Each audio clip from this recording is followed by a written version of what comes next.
it is a difficult matter, and I think I have to respect the FA Commission and what they found. There's obviously big mitigating circumstances, the reasons why for Jake.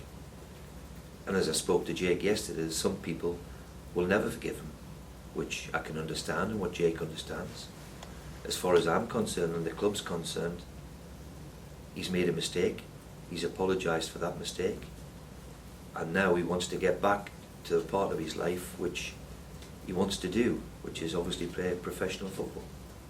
And we'll do everything we can to help him get over what he's been through. There's made no mistake in that he's made a mistake. He's held his hands up and made that mistake.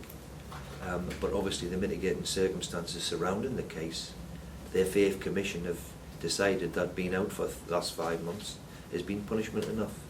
So I think we have to respect that and move forward with him. Mentally, is he still in a fragile state? Well, he only came in yesterday, and he was a popular player, really, really popular amongst the squad. And that remained yesterday. He did some running yesterday with the fitness people, and we'll assess how he is. But he certainly came in yesterday and was delighted to be back, as you can imagine. He's been through a lot over the last 5-6 months, and I'm sure the players and everybody at the club have welcomed him back. And we hope that he can get over all the problems that he's been suffering. And you know, because you're a professional footballer, it doesn't mean to say that you don't have problems. And I can understand and genuinely believe that people will never forgive for what he's done. And I think Jake accepts that too. But for me and the club and the vast majority of supporters, I'm sure, will welcome Jake back into the squad, because we're a stronger squad when we've got Jake in it. So let's all move forward. Let's let him get on with his life, which is obviously been in a difficult place, and get him back playing, which is very important for him. And physically, obviously he's missed a lot of football. Where's he at? And when well, he physically, back? physically, you can see he's been in the gym. I think he's been on the punch bag a bit, and he's been lifting a bit of weights. So he's, but he's in decent nick.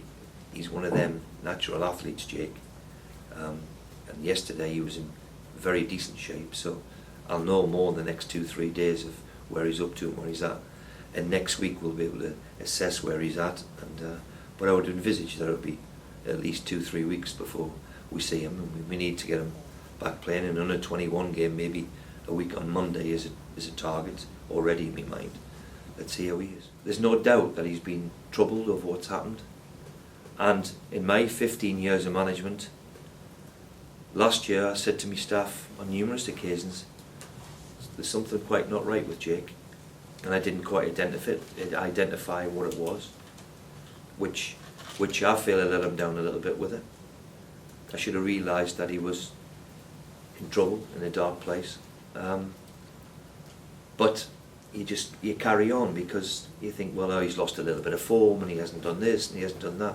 There was obviously times where he was in a dark place, Jake, and all of us, myself and my management team and medical staff, maybe could have done more to help him. I'm talking in hindsight. Certainly we'll do everything what we possibly can now.